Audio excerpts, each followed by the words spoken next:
privileged to bear during so much of my life and duty. Something significant was unfolding at Buckingham Palace, and rumours spread quickly. King Charles had reached his breaking point. But what did that truly mean? Reports surfaced hinting at an abdication, shaking the royal family to its core, with the palace in full damage control mode. Could this be the moment that changed everything for King Charles, or was there a deeper twist yet to be uncovered? The world watched in anticipation as events unfolded. Then, on a quiet February morning, two simple words, "I resign," fell from King Charles's lips, sending shockwaves through the monarchy and breaking centuries-old traditions.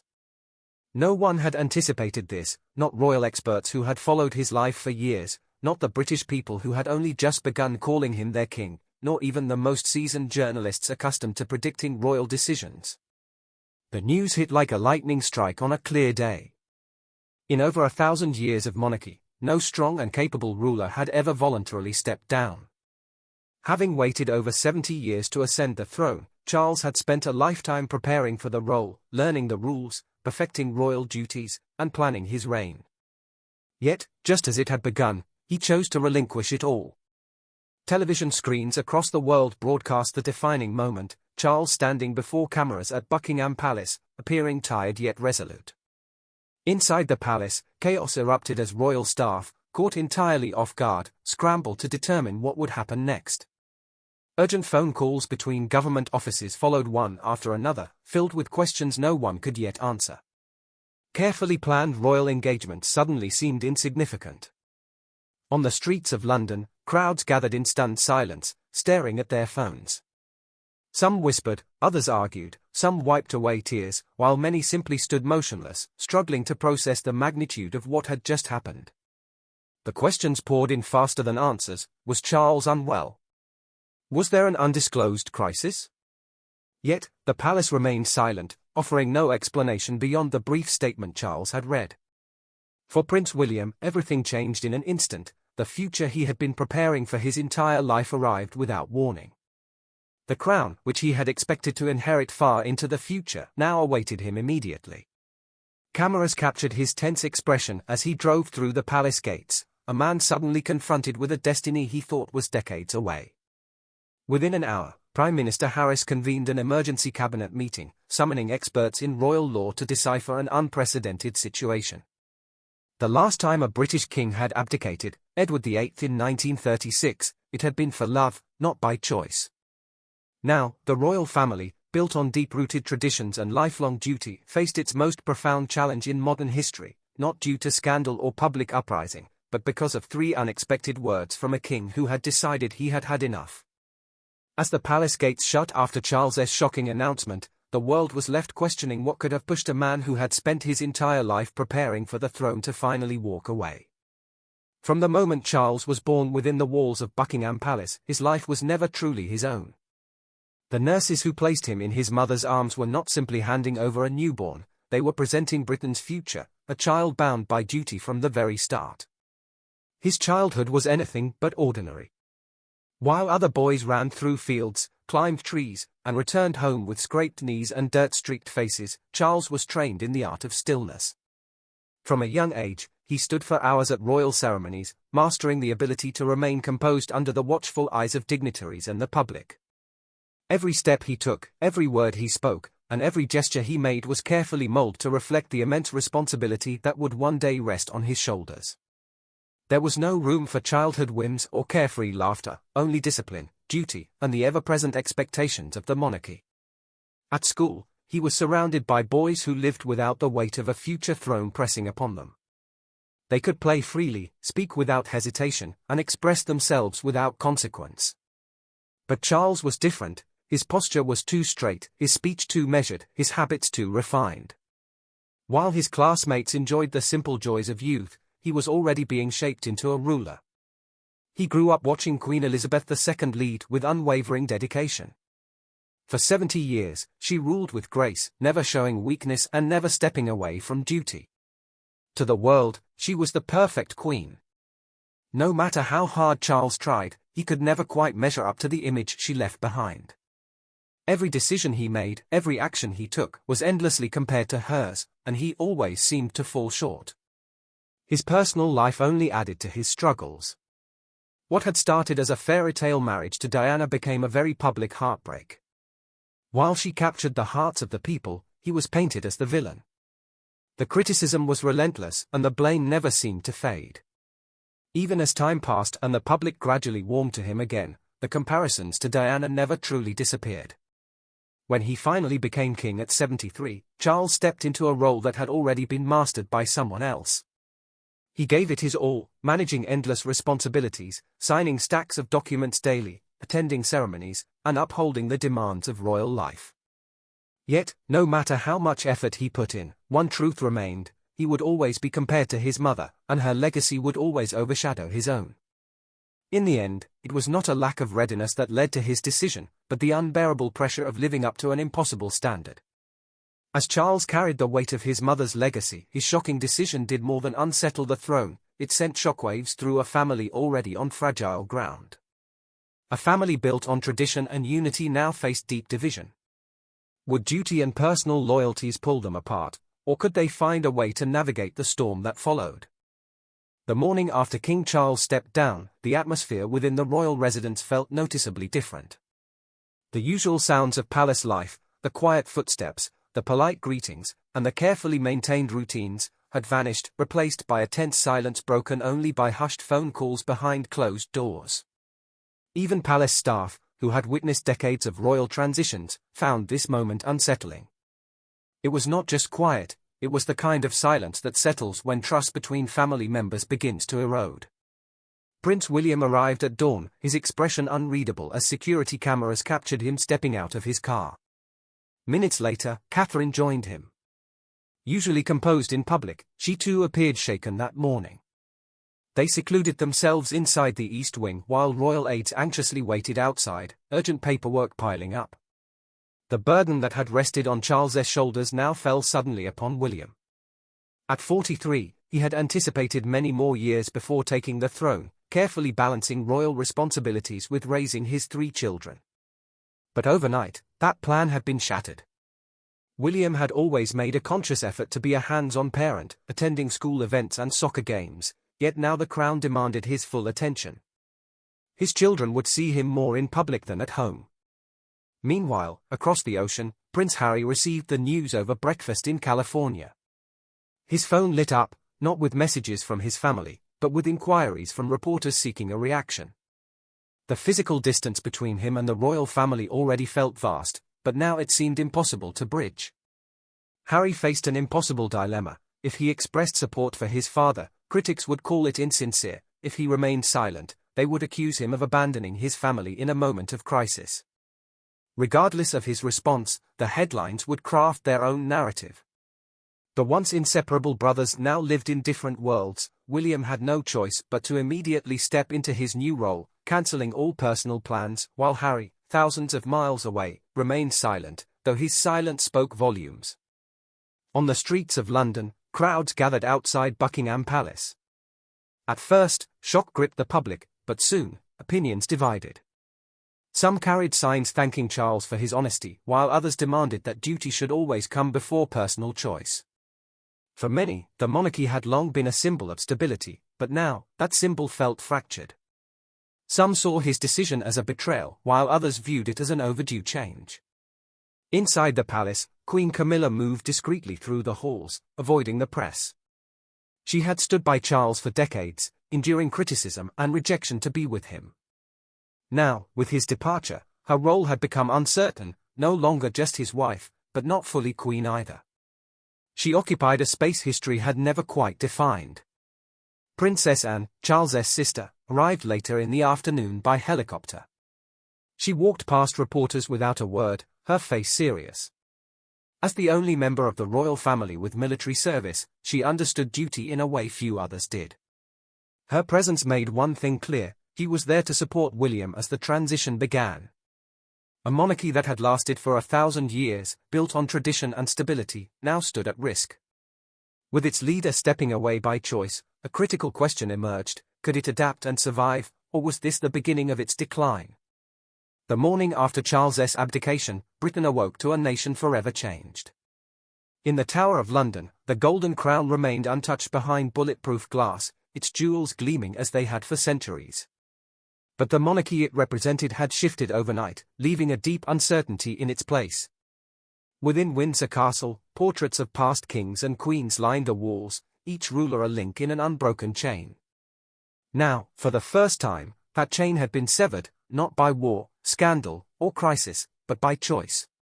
For centuries, the monarchy had been built upon a single unwavering belief: duty before self. A king ruled until death, never stepping away. That belief had now been shattered. The question was no longer just about who would take the throne, it was whether the throne itself still held significance. In Parliament, urgent discussions took place behind closed doors. Though the monarchy had long been more symbolic than political, symbols carried weight. If a king could simply walk away, what did that mean for the institution's stability? Across the country, university lecture halls filled with students debating whether a medieval system had any place in the modern world. Trust in institutions had already been eroding for years, and now, many young people saw this as confirmation that the monarchy was just another outdated tradition. Yet, despite the crisis, there were still defenders of the institution. Business leaders argued that the monarchy generated substantial revenue from tourism and strengthened Britain's global identity. Community leaders believed it could serve as a unifying force in a divided nation. Others insisted that the monarchy could still remain relevant, but only if it evolved with the times. Inside Buckingham Palace, staff worked tirelessly behind the scenes. For 12 hours, the royal family's social media accounts went silent, only to reappear later with carefully curated images of Prince William meeting the public, a quiet but deliberate message of continuity. Behind the palace doors, advisors debated the monarchy's future. It had reached a crossroads: it could either modernize to fit a changing world or risk becoming an outdated relic of the past. As the institution stood on the edge of transformation, all eyes turned to one man, the heir who had never expected this moment to come so soon. How would a prince who had assumed he had decades to prepare redefine kingship for a new generation? Prince William walked through the quiet halls of Kensington Palace, his steps muffled by the soft carpet. As he passed portraits of past kings, the weight of history pressed upon him. These men had taken the crown with certainty, believing it was their destiny. But none had inherited it like this, through abdication rather than death, by choice rather than fate. For years, his path to the throne had been mapped out, a gradual progression of increasing responsibility. Instead, everything had changed in a single night. In the royal nursery, his 3 children felt the shift. Prince George, only 11 years old, now bore a heavier burden. The carefree days of football and school routines were slipping away. He was no longer just a young prince, he was now the direct heir, his life suddenly placed on an accelerated course. William, who had worked so hard to provide his children with a semblance of normalcy, saw those efforts begin to fade. His father's resignation had altered everything, the delicate balance he and Catherine had maintained was gone, replaced by the inescapable weight of their new roles. Even William's demeanor began to transform. The casual outfits he once favored disappeared, replaced by formal suits. His speech grew more measured, his words carefully chosen. The approachable warmth that had made him so beloved seemed to give way to a more serious, reserved presence. At his first Privy Council meeting, the world would see a different William, not just a prince stepping into the spotlight, but a man forced to become king before he was truly ready. The morning after King Charles stepped down, the royal residences felt different. The usual sounds of palace life, the quiet footsteps, polite greetings, and careful routines, had vanished, replaced by a tense silence broken only by whispered phone calls behind closed doors. Palace staff, who had witnessed decades of royal transitions, found this moment unsettling. It was not just quiet, it was the kind of silence that settles when trust between family members disappears. Prince William arrived at dawn, his face unreadable as security cameras caught him stepping out of his car. Minutes later, Catherine joined him, her usual composure shaken. They shut themselves inside the East Wing while royal aides waited anxiously outside, stacks of urgent paperwork piling up. The burden that had weighed on his father now landed on William without warning. At 43, he had expected many more years before ascending the throne. His life had been carefully planned, balancing royal duties while raising his 3 children, but overnight, that plan was gone. William had worked hard to be a hands-on parent, making time for school events and soccer games, but the crown now demanded his full attention. His children would see him more in public than at home. Across the ocean, Prince Harry received the news over breakfast in California. His phone lit up instantly, not with messages from family, but from reporters seeking his reaction. The physical distance between him and the royal family had always been vast, but now it felt impossible to bridge. Harry faced a no-win situation. If he spoke in support of his father, critics would call it insincere. If he stayed silent, they would say he had abandoned his family in a time of crisis. No matter what he did, the headlines would write their own story. The once inseparable brothers now lived in different worlds. William had no choice but to prepare for his new role, cancelling all personal plans. Harry, watching from thousands of miles away, said nothing, but his silence spoke volumes. On the streets of London, people gathered outside Buckingham Palace, first in shock, then in debate.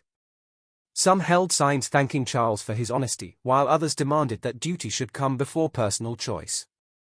For many, the monarchy had always symbolized stability, but now that symbol felt broken.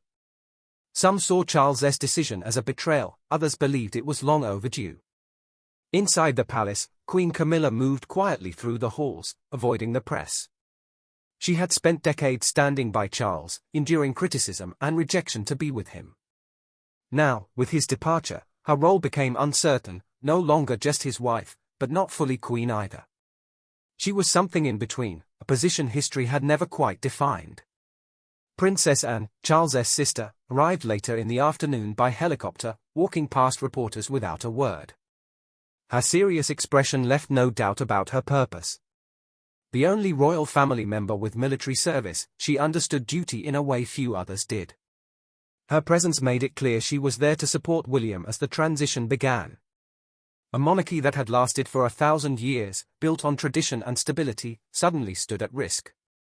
With its leader stepping away by choice, could it adapt and survive, or was this the beginning of its decline? Britain woke up to a nation forever changed. In the Tower of London, the Golden Crown sat untouched behind bulletproof glass, its jewels shining as they had for centuries. But the monarchy it represented had shifted overnight, leaving uncertainty in its place. Inside Windsor Castle, portraits of kings and queens from the past 1,000 years lined the walls, each ruler a link in an unbroken chain. Now, for the first time, that chain had a break, not due to war, scandal, or crisis, but by choice. For centuries, the monarchy had rested on a simple belief: duty before self. A king ruled until death, never stepping away. That belief had been shattered. The question was no longer just about who would take the throne, it was whether the throne itself still mattered. In Parliament, urgent discussions took place behind closed doors.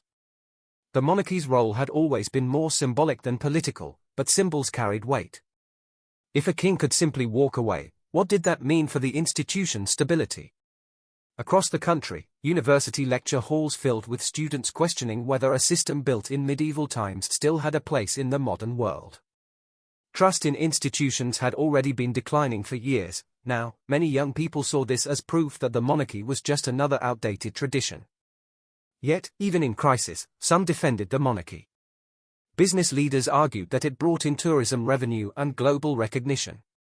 Community leaders believed it could unite people in a divided country. Others suggested that the monarchy could survive, but only if it evolved. At Buckingham Palace, staff worked frantically behind the scenes. For 12 hours, the royal family's social media accounts went silent before reappearing with carefully chosen images of Prince William meeting the public, a quiet message of continuity. Behind palace doors, advisors debated the future. The monarchy had reached a turning point. It could evolve to fit a changing world or risk becoming a relic of the past. As the monarchy stood at a crossroads, all eyes turned to one man, Prince William, the heir who never wanted this moment. How would he shape the meaning of kingship for a new generation? Walking through the quiet halls of Kensington Palace, he felt like a man lost in a dream. The soft carpet silenced his steps as he passed portraits of past kings, men who had taken the crown with certainty, knowing it was their destiny. But none had inherited it like this, through abdication instead of death, by choice instead of fate. For years, his path to the throne had been carefully planned, a slow, unsteady journey of increasing responsibility. He was meant to have decades to prepare. Instead, everything changed overnight. In the royal nursery, his 3 children sensed the shift. Prince George, only 11, now carried a heavier burden. The carefree days of playing football and going to school like any other child were fading. He was no longer just a prince, he was the next in line, a future king whose life had been set on a faster course. William, who had worked so hard to give his children a normal childhood, now saw that effort slipping away. His father's resignation had changed everything. The careful balance he and Catherine had built was gone, replaced by the unavoidable reality of their new roles. Even his appearance began to change. The casual clothes disappeared, replaced by formal suits. His speech became more precise, his words carefully chosen. The easy warmth that made him popular seemed to fade, replaced by a more serious and reserved presence. At his first Privy Council meeting, William sat surrounded by senior officials. His hands shook slightly as he signed the documents confirming the transition. Those in the room noticed his steady focus and quiet but firm presence. The weight of the crown had not yet rested on his head, but it was already pressing down on him. Across Britain, reactions were mixed. Some saw William as a sign of hope, a leader who could modernize the monarchy while respecting its traditions. Others wondered if the burden would change him, as it had changed those before him. At Buckingham Palace, William made a small but significant choice. He moved his office not to the Grand King's workspace, but to a smaller room overlooking the gardens where he had once walked with his mother. He understood what this role had done to his family. His parents' marriage had been torn apart by it. His father had struggled under its demands before finally walking away. And now, much sooner than expected, it was his turn. As he prepared for his first speech to the nation, the question was not whether he could do the job, his entire life had trained him for it. The real question was whether the job would allow him to remain the man he had always been. With William coming to terms with a crown he never expected so soon, the impact of Charles's decision spread far beyond Britain. In the halls of the United Nations, diplomats exchanged uneasy glances. The news had arrived like an unexpected storm, shaking long-established protocols and forcing urgent discussions about the future of diplomacy. Charles's resignation rippled across governments worldwide. Kings and queens who had always seen the throne as permanent now questioned its meaning. If a monarch could simply step down, what was left of the centuries-old tradition that made them different? For historians, Charles's legacy posed a difficult question: how does one measure a king whose greatest ambitions were left unfinished? In an artist's studio, an unfinished portrait of Charles sat untouched, his eyes unpainted, an empty gaze for a reign that never fully took shape. Even at climate summits, empty chairs marked the absence of a man who had spent years urging action. His decision might be remembered not for what he did, but for what he proved, that even the oldest traditions cannot stay the same forever.